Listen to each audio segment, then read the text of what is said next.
कि आप recording start करना है ना। हो सकता है कि मैं किसी लेक्चर की रिकॉर्डिंग करना भूल जाऊं, तो आप मुझे हमेशा याद दिला दिया करो।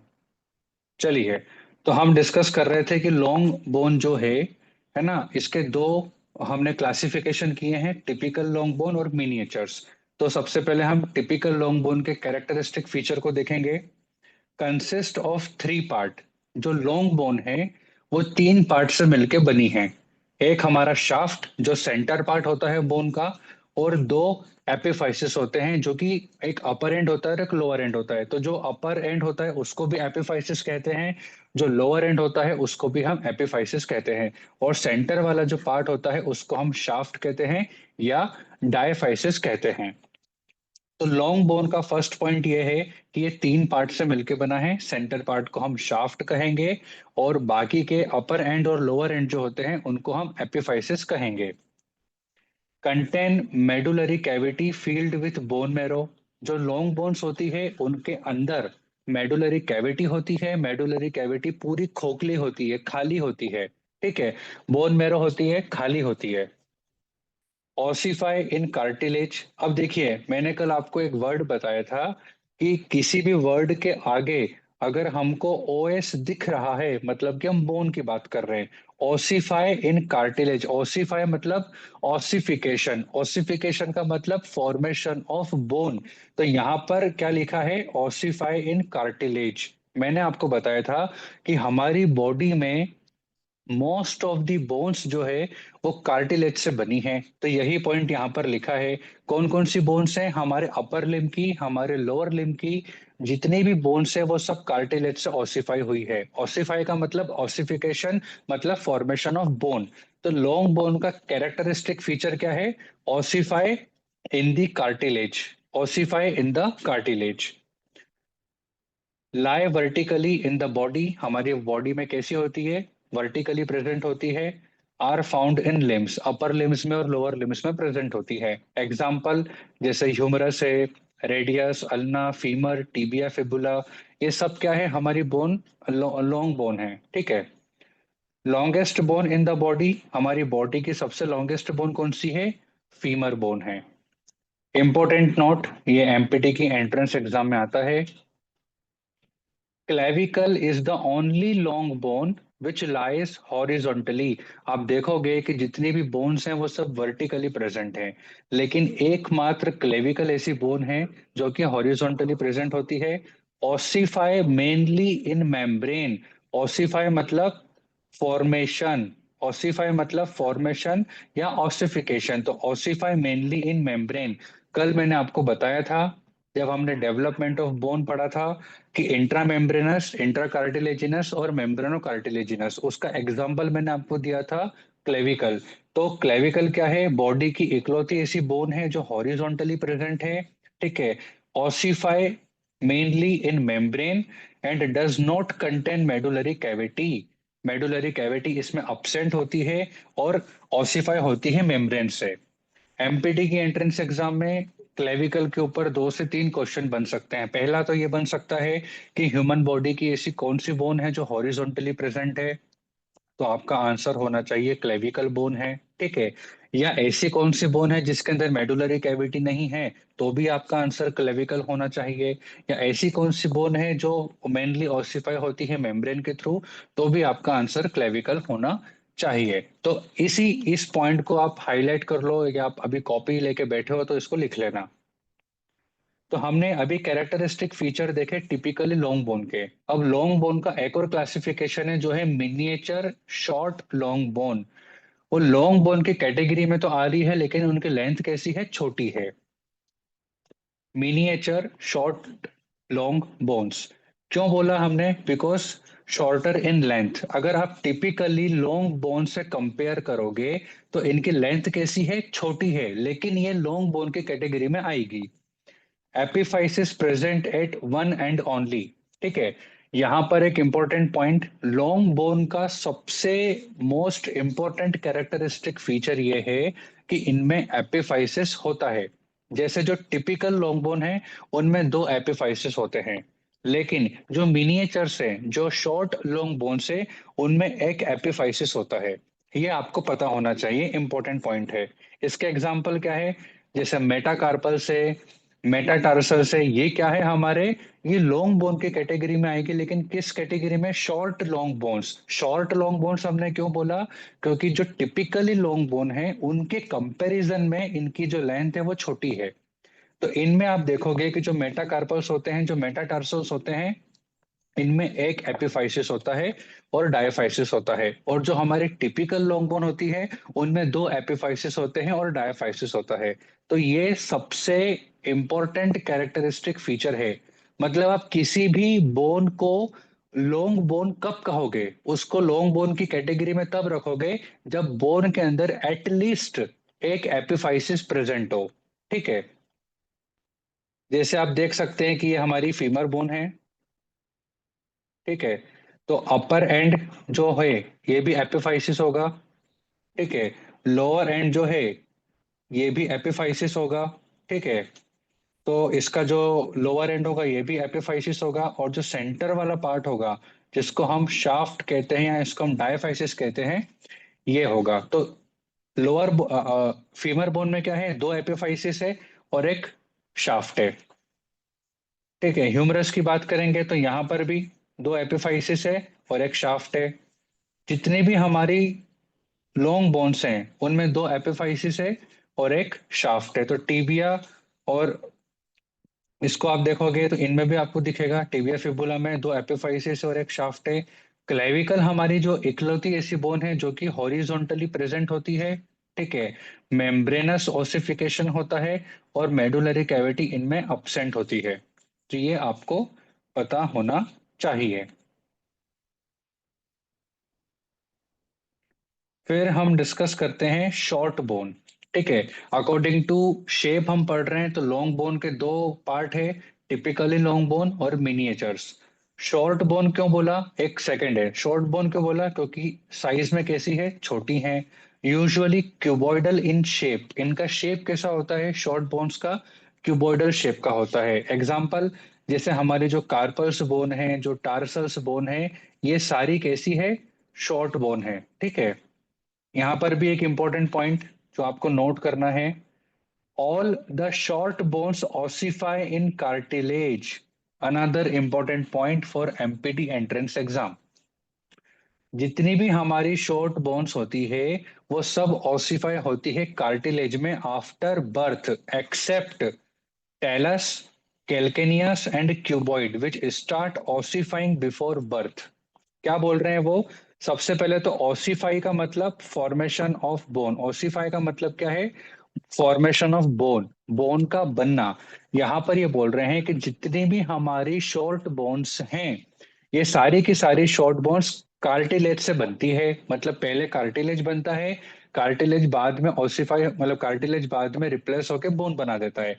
तो हमारी जितनी भी शॉर्ट बोन्स होगी वो सब कार्टिलेज से ओसिफाई हो रही है आफ्टर बर्थ, बर्थ के बाद। लेकिन सिर्फ टेलस, कैल्केनियस और क्यूबॉइड, ये तीन बोन ऐसी है जो बिफोर बर्थ ओसिफाई हो जाती है। होती तो ये भी कार्टिलेज से है लेकिन बर्थ के पहले ही ये ऑसिफाई हो जाती है, और बाकी की जो हमारी बोन्स हैं वो होती है after birth.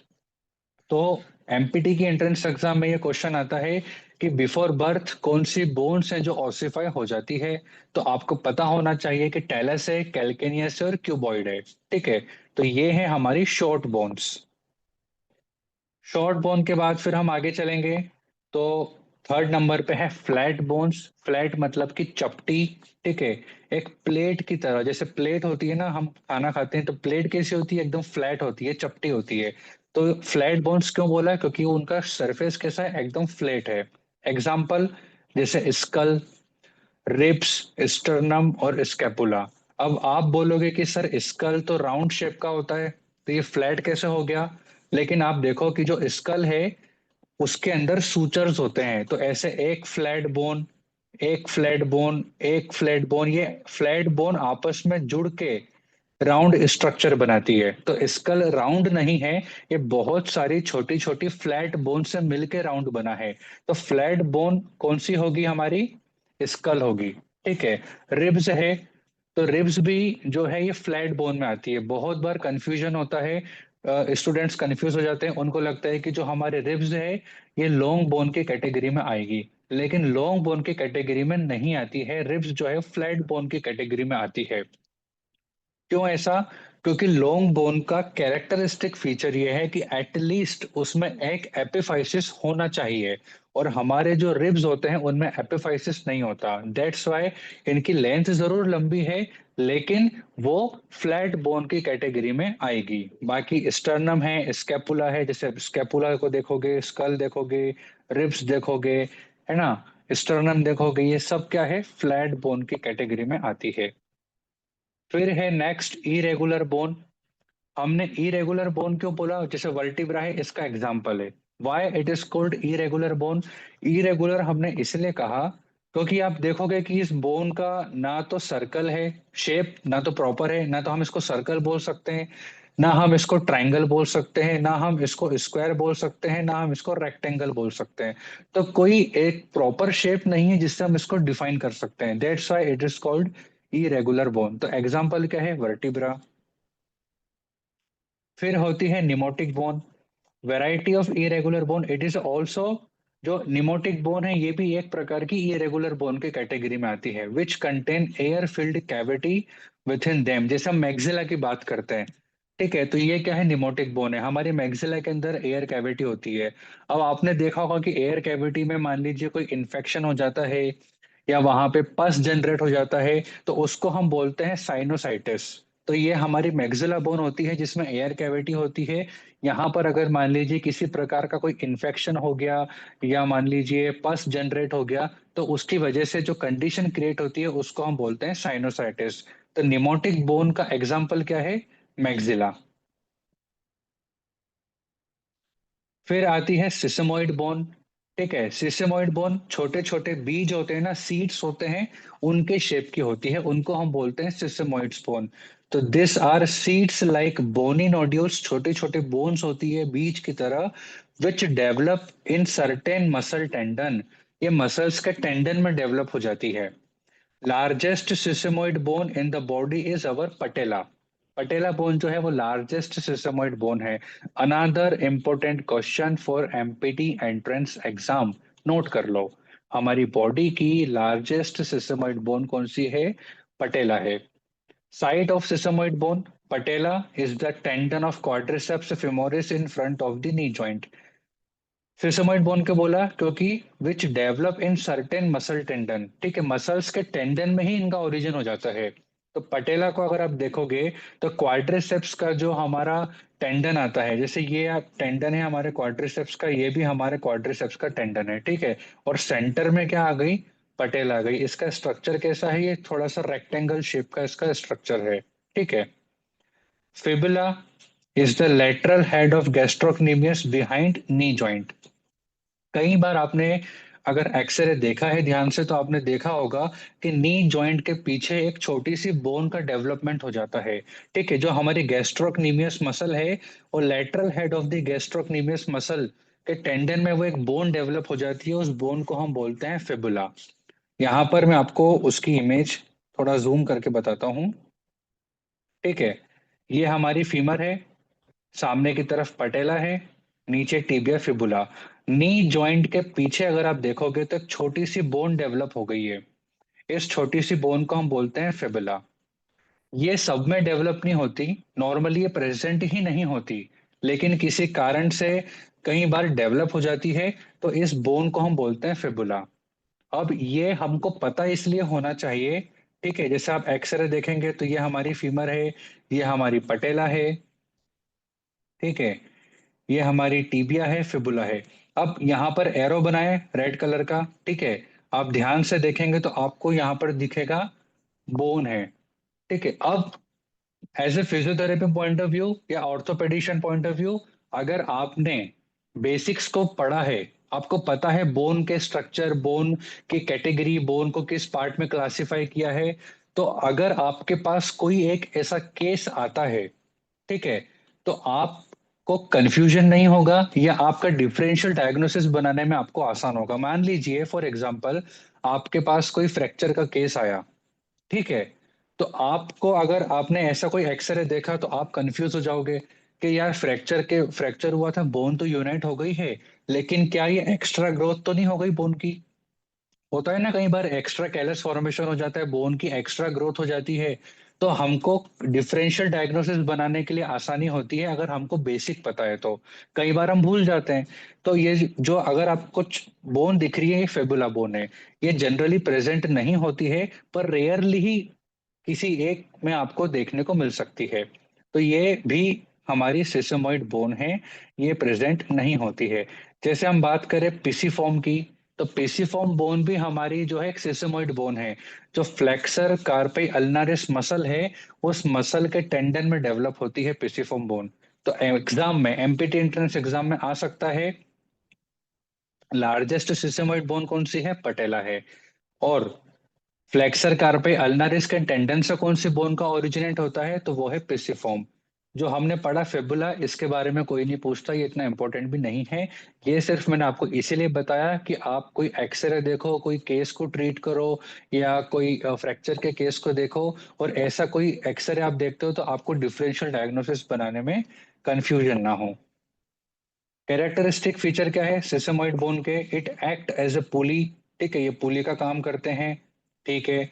Develop in the tendon of the muscles, muscle के जो टेंडन होते हैं उनमें डेवलपमेंट होता है इनका। विदाउट पेरियोस्टियम, ये इसका एक मोस्ट इंपॉर्टेंट कैरेक्टरिस्टिक फीचर है। पेरियोस्टियम क्या है? बोन की आउटर मोस्ट लेयर है। ठीक है, सबसे आउटर मोस्ट लेयर है पेरियोस्टियम। तो जो हमारे सिसमोइड बोन होती है उनके अंदर पेरियोस्टियम लेयर प्रेजेंट नहीं होती। ऑसिफाई आफ्टर बर्थ, ऑसिफाई मतलब कि ऑसिफिकेशन, फॉर्मेशन कब होता है? बर्थ के बाद होता है। Sesamoid bone are not classified as true bone. Important point, जो सिसेमोइड बोन है, इनको ट्रू बोन क्लासिफाई नहीं किया जाता, because they are not covered by the periosteum. इनके ऊपर आउटर मोस्ट लेयर, जिसको हम पेरियोस्टियम कहते हैं, ये पेरियोस्टियम लेयर प्रेजेंट नहीं होती, इसलिए इनको हम ट्रू बोन भी कंसिडर नहीं करते। ठीक है। सेसेमोइड बोन के बाद आती है हमारी accessory bone. This are bones that are not generally present in the body. क्या बोल रहे हैं? एसेसरी बोन के बारे में हम पढ़ रहे हैं। This are not generally present in the body, ये बॉडी में प्रेजेंट नहीं होती है generally. If they do no if they present, they do not cause any harm. अगर वो प्रेजेंट होती भी है किसी कारण से, तो वो कोई परेशानी क्रिएट नहीं करती। इसका एग्जाम्पल है स्कल के जो सूचर्स हैं। जैसे आप देखोगे कि ये हमारा एक फ्लैट बोन है, ये हमारी एक फ्लैट बोन है, ये भी हमारी एक फ्लैट बोन है, ये भी हमारी एक फ्लैट बोन है। मैं स्कल बना रहा हूं, ठीक है। तो ये दोनों फ्लैट बोन के बीच में क्या होता है?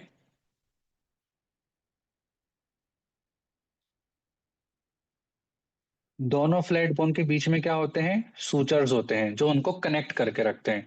तो दोनों फ्लैट बोन के बीच में क्या होते हैं? सूचर्स होते हैं। तो कई बार क्या होता है कि ये जो सूचर्स होते हैं, इन सूचर्स के ऊपर छोटी सी एक बोन का डेवलपमेंट हो जाता है। ये एसेसरी बोन है, इनका कोई नाम नहीं है, ये सूचर्स के ऊपर डेवलप हो जाती है। ठीक है। तो यही हमने बोला कि एसेसरी बोन जो है जनरली हमारी बॉडी में प्रेजेंट नहीं होती, पर अगर किसी कारण से अगर मान लीजिए वो प्रेजेंट भी है, तो वो कोई परेशानी क्रिएट नहीं करेगी, उनकी वजह से कुछ नुकसान नहीं होगा। ठीक है। एक्स्ट्रा ऑसिफाई सेंटर्स इन स्कल सूचर्स, जो हमारे स्कल के जो सूचर्स होते हैं, उनमें कई बार एक्स्ट्रा ग्रोथ हो जाती है, एक्स्ट्रा फॉर्मेशन हो जाता है बोन का, इस वजह से वो वहां पे प्रेजेंट होते हैं। वो कोई परेशानी या नुकसान क्रिएट नहीं करते। एसेसरी बोन की एक और वेराइटी है या एक और टाइप है, जिसको हम बोलते हैं हेट्रोटॉपिक बोन। ये भी उसी का क्लासिफिकेशन है। Formed in soft tissue where they are not normally found. ये भी जस्ट लाइक एसेसरी बोन, ये भी जनरली प्रेजेंट नहीं होते। इसको हम राइडर्स बोन भी कहते हैं। In the tendon of adductor longus muscles of the thigh. जो एसेसरी बोन है, जो जिसको हम हेट्रोटॉपिक बोन भी कहते हैं, इसके बारे में मैं आपको ये बता रहा हूँ कि जनरली ये हमारी बॉडी में प्रेजेंट नहीं होती है। ये उन लोगों में बाद में डेवलप होती है जिन लोगों को हॉर्स राइडिंग करने का शौक है, जो घुड़सवारी करते हैं, हॉर्स राइडिंग करते हैं। तो उनमें क्या होता है कि आप देखोगे कि जो थाई का जो अंदर वाला हिस्सा होता है, जो मीडियल सरफेस होती है, मीडियल पार्ट जो होती है थाई का, वो जो हॉर्स की जो सीट होती है उससे कंटिन्यूअसली रब होती है। तो मिडिल पार्ट जो है थाई की, वो हॉर्स की सीट से कंटिन्यूअसली रब होती है, और उस रब होने की वजह से कई बार जो हमारी एडक्टर लॉन्गस मसल है, उस मसल्स के अंदर एक्स्ट्रा बोन का ग्रोथ हो जाता है, बोन का फॉर्मेशन हो जाता है। उसको हम बोलते हैं राइडर्स बोन। तो जनरली ये लोगों में प्रेजेंट नहीं होती, ये उन लोगों में प्रेजेंट होती है जो हॉर्स राइडिंग करते हैं। और उसमें भी जरूरी नहीं है कि हर व्यक्ति या हर मेल फीमेल जो भी हॉर्स राइडिंग कर रहा है उनमें आपको ये बोन देखने को मिले। रेयरेस्ट है, रेयरली ही ये प्रेजेंट होती है। और अगर प्रेजेंट होगी भी सही, तो इसकी वजह से कोई नुकसान नहीं होगा या कोई प्रॉब्लम क्रिएट नहीं करेगी। तो ये भी आपको एक आइडिया होना चाहिए कि राइडर्स बोन क्या होती है या एसेसरी बोन क्या होती है, ये हमारे सॉफ्ट टिश्यू में डेवलप होती है। तो जैसे कई बार अगर आप मान लीजिए कोई पेशेंट देख रहे हैं, वैसे तो जनरली प्रेजेंट नहीं होती है, लेकिन आप पेशेंट देख रहे हैं और पेशेंट आपको कंप्लेन कर रहा है मीडियल कंपार्टमेंट ऑफ थाई में उसको पेन है, आपने मान लीजिए एक्सरे करवाया, आपको बोन दिख गई, तो आप कंफ्यूज ना हो जाओ कि यार ये क्या हो गया। तो हमको आज हमने पढ़ा, हमारा कंसेप्ट क्लियर हो गया। ठीक है, कि हो सकता है एक्स्ट्रा बोन का वहां पर ग्रोथ हुआ हो, एक्स्ट्रा बोन का वहां पे फॉर्मेशन हुआ हो। तो हमने बोन को डिस्कस किया according to shape. Long bones है, लॉन्ग बोन्स को दो पार्ट में क्लासिफाई किया, टिपिकल लॉन्ग बोन और मिनिएचर्स लॉन्ग बोन। फिर हमने क्लासिफाई किया शॉर्ट बोन। फिर हमने पढ़ा flat bone, sesamoid bone, pneumatic bone. ठीक है, अब हम डिस्कस करेंगे अकॉर्डिंग टू स्ट्रक्चर, बोन का स्ट्रक्चर कैसा है, उसके बेसिस पे अब हम बोन को क्लासिफाई करेंगे। Bones are composed of two main types of bone. जो बोन्स है वो उसकी भी दो मेन टाइप्स हैं। जो आउटर लेयर होती है, जो हार्ड सरफेस होता है, जो आउटर लेयर होती है, जो स्ट्रक्चर और सपोर्ट प्रोवाइड करती है, उसको हम बोलते हैं कॉर्टिकल बोन और कॉम्पैक्ट बोन। बोन अगर मान लीजिए पेन है, इसको आप समझो कि ये बोन है, तो बोन का जो आउटर सरफेस है, जो हार्ड है, जो मजबूत है, टफ है ना, तो आउटर सरफेस क्या होगा, उसको हम बोलेंगे कॉम्पैक्ट बोन, जिसको हम कॉर्टिकल बोन भी कहते हैं।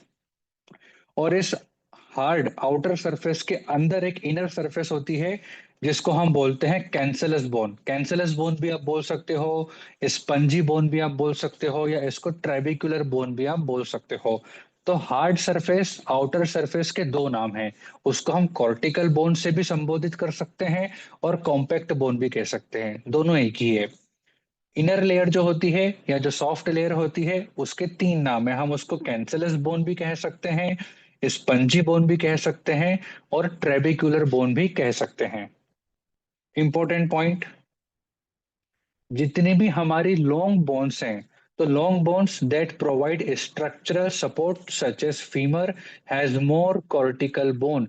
जितनी भी हमारी लॉन्ग बोन है, जैसे हम बात कर रहे हैं फीमर की, तो ये लॉन्ग बोन्स क्या करती है, स्ट्रक्चरल सपोर्ट प्रोवाइड करती है। तो जितनी भी लॉन्ग बोन्स होगी, उनमें कॉर्टिकल बोन ज्यादा प्रेजेंट होगी, और जितनी भी शॉर्ट बोन्स होगी, उनके अंदर कैंसलस बोन ज्यादा प्रेजेंट होगी। तो short bones such as the bones of the wrist, ankle have more cancellous bone. तो जो लॉन्ग बोन्स हैं उनमें कॉर्टिकल बोन का कंपोजिशन ज्यादा है, जो शॉर्ट बोन्स हैं उनमें कैंसलस बोन ज्यादा है। हम स्ट्रक्चर के बेसिस पे बोन को स्टडी कर रहे हैं। तो बोन के अगर स्ट्रक्चर की बात करें, तो बोन में एपिफाइसिस होता है, जिसको हम अपर एंड बोलते हैं। शाफ्ट होता है, जिसको हम डायफाइसिस कहते हैं। एपिफाइसिस अगर लॉन्ग बोन है, तो एपिफाइसिस अपर एंड में भी होगा और लोअर एंड में भी होगा, और डायफाइसिस जो होगा वो सेंटर वाला पार्ट होगा। कॉम्पैक्ट बोन, ठीक है, which is present in the diaphysis. Compact bone जो कि हार्ड सरफेस है, आउटर लेयर है। कैंसलस बोन जो कि इनर सरफेस है, प्रेजेंट इन एपिफाइसिस। याद रखना कि जो कॉम्पैक्ट बोन है वो डायफाइसिस जो सेंटर वाला पार्ट होता है वहां पे प्रेजेंट होती है, और कैंसलस बोन जो है वो एपिफाइसिस में प्रेजेंट होती है। फिर होती है मेडुलरी कैविटी। मेडुलरी कैविटी क्या है, अंदर से पूरी खोखली होती है और उसके अंदर कैविटी होती है which contain yellow bone marrow. यहाँ पर जो मिनरल्स है, जो कैल्शियम फॉस्फेट, ये सब आके स्टोर होते हैं। मेटाफाइसिस होता है, एपिफाइजल प्लेट ऑफ कार्टिलेज। ये मोस्ट इंपॉर्टेंट है, एपिफाइजल प्लेट ऑफ कार्टिलेज, क्योंकि बोन का जो डेवलपमेंट होना है, बोन का जो ग्रोथ होना है, उसके लिए रेस्पॉन्सिबल है एपिफाइजल प्लेट ऑफ कार्टिलेज। जब बोन का पूरी तरीके से डेवलपमेंट हो जाता है, बोन का पूरी तरीके से ग्रोथ हो जाता है, तो ये जो कार्टिलेज है ये अपने आप रिप्लेस हो जाता है बोन से। तो स्टार्टिंग में ये एपिफाइजल प्लेट होती है कार्टिलेज की बच्चों में, फिर जैसे जैसे हमारा स्केलेटल सिस्टम जो है ग्रोथ करता है, बोन का डेवलपमेंट होता है, स्केलेटल सिस्टम मैच्योर होता है, ये एपिफाइजल प्लेट जो है कार्टिलेज की ये कन्वर्ट होके बोन बन जाती है। आउटर मोस्ट लेयर जो होती है बोन, उसको हम पेरियोस्टियम बोलते हैं, और उसके पीछे पेरियोस्टियम के बाद जो सेकंड लेयर होती है बोन की, उसको हम एंडोस्टियम कहते हैं। मैं आपको डायग्राम से बता देता हूं। देखिए कॉम्पैक्ट बोन, जो कॉम्पैक्ट बोन है वो डायफाइसिस में प्रेजेंट होगी। जो कैंसलस बोन है which is also called spongy bone और ट्रेबिकुलर बोन, ये हमारी प्रेजेंट होती है एपिफाइसिस में। सेंटर में होती है मेडुलरी कैविटी, पूरी खोखली होती है, ठीक है। यहाँ पर आप देखोगे कि बोन का जो अपर एंड है जिसको हमने एपिफाइसिस बोला, तो जो सबसे अपर एंड होता है ये होता है आर्टिकुलर कार्टिलेज। तो यहाँ पर इंपॉर्टेंट पॉइंट ये है कि आर्टिकुलर कार्टिलेज क्या करते हैं, बोन्स के आर्टिकुलर कार्टिलेज आपस में आर्टिकुलेट करते हैं और जॉइंट बनाते हैं।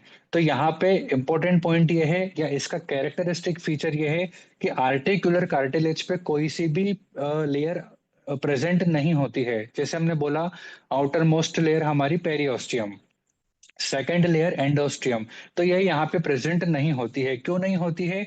क्योंकि आर्टिकुलर सरफेस है, यहाँ पर जो है बोन आर्टिकुलेट करके जॉइंट बनाएगी, तो उसके बाद जो है हमारी बोन की जो आउटर मोस्ट लेयर है पेरियोस्टियम वो प्रेजेंट होती है। तो epiphysis which is cancellous bone present होती है, कॉम्पैक्ट बोन जो कि डायफाइसिस में प्रेजेंट होती है। ये ग्रीन कलर से आप जो देख रहे हैं, ठीक है, ये ग्रीन कलर से आप जो देख रहे हैं ये आउटर मोस्ट लेयर है पेरियोस्टियम, ठीक है। और यहाँ पर फाइब्रस कैप्सूल होता है, ज्वाइंट आपने पढ़ा है तो फाइब्रस कैप्सूल होता है, अंदर मेडुलरी कैविटी होती है। ये सब आप डिटेल में डिस्कस कर चुके हो तो मैं आपको ज्यादा टाइम नहीं लूंगा, ठीक है। यहाँ पर मैं आपको एक पॉइंट बताना चाहूंगा कि अपर एंड जिसको हमने एपिफाइसिस बोला, और एपिफाइसिस और डायफाइसिस के बीच में या just below the epiphysis epiphyseal plate of cartilage, ये जो ब्लू कलर से आप स्ट्रक्चर देख रहे हो ये है एपिफाइसल प्लेट ऑफ कार्टिलेज। और बोन का यही पार्ट इंपॉर्टेंट है बोन की डेवलपमेंट के लिए, बोन की ग्रोथ करवाने के लिए। फिर जब स्केलेटल सिस्टम मैच्योर हो जाता है, बोन डेवलप हो जाती है, मैच्योर हो जाती है, तो ऑटोमेटिकली ये जो एपिफाइसल प्लेट है ये बोन में कन्वर्ट हो जाती है।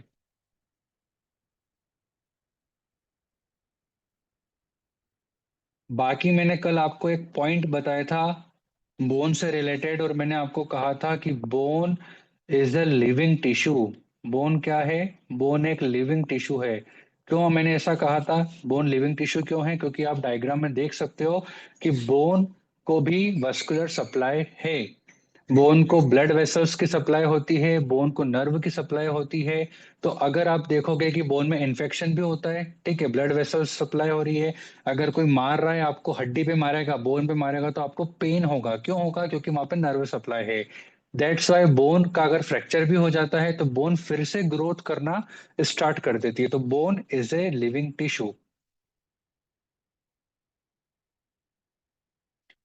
अनदर इम्पोर्टेंट पॉइंट, ये इतना इम्पोर्टेंट है नहीं वैसे, लेकिन ये पता होना चाहिए कि लेमिनर बोन हम किसे कहते हैं। मोस्ट ऑफ द बोन्स हमारी लेमिनर बोन है। लेमिनर बोन मतलब कि एक प्रकार की मैच्योर बोन्स, जितनी भी मैच्योर बोन्स हैं जैसे अपर लिम की, लोअर लिम की, जो मैच्योर बोन्स है वो सब लेमिनर बोन्स हैं, कॉम्पैक्ट और cancellous, arrange in A lamina. Arrange in A lamina मतलब कि ये ऐसे डायरेक्ट हार्ड प्रेजेंट नहीं होती है, ये इसे जाली बनाती है, रेशे बनाती है, जाली बनाती है, एक लेमिना क्रिएट करती है, और लेमिना के फॉर्म में अरेंज होती है। लेमिना आपको अगर और अच्छे से इमेजिन करना है तो मैं आपको बताऊंगा, जैसे हम चाय पीते हैं ना, तो चाय को छानने के लिए हम छन्नी का इस्तेमाल करते हैं। तो छन्नी कैसी होती है? बारीक बारीक रेशेदार होती है, जाली बनी होती है, ठीक उसी तरह इसका स्ट्रक्चर होता है ना। और ये ऐसे हार्ड नहीं होती है, पूरी फुल भरी हुई नहीं होती है, इसके अंदर जालीदार स्ट्रक्चर होता है।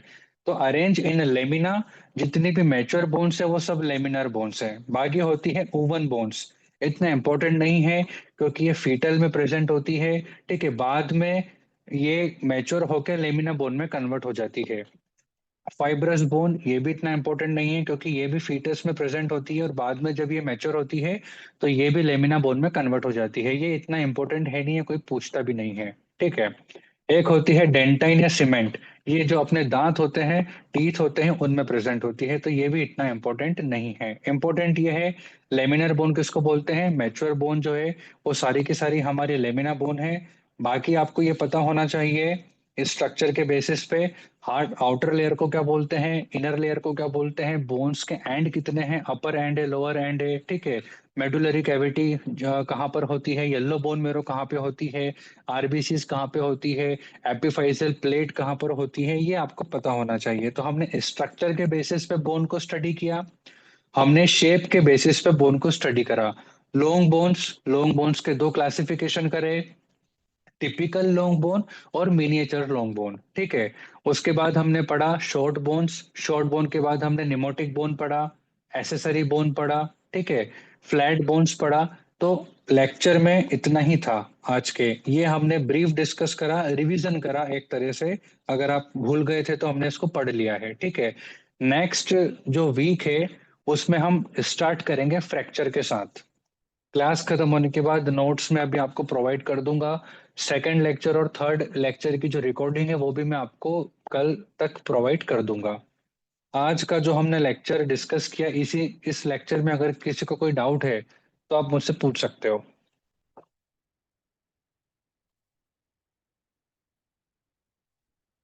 किसी को भी कोई डाउट है, कुछ पूछना चाहते हैं तो आप मुझसे पूछ सकते हो।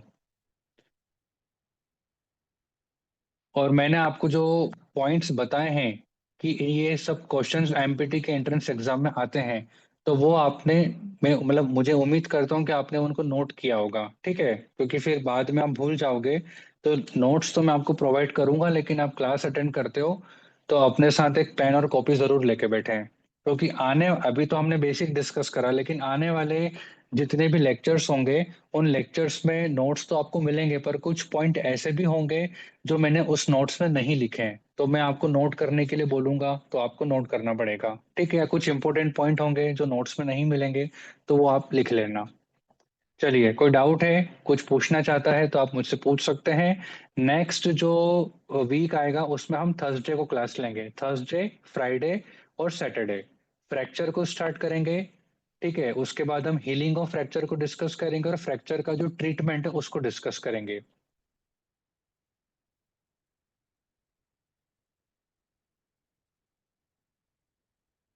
चलिए फिर, अगर किसी को कोई डाउट नहीं है तो हम क्लास को यहीं पे खत्म करते हैं।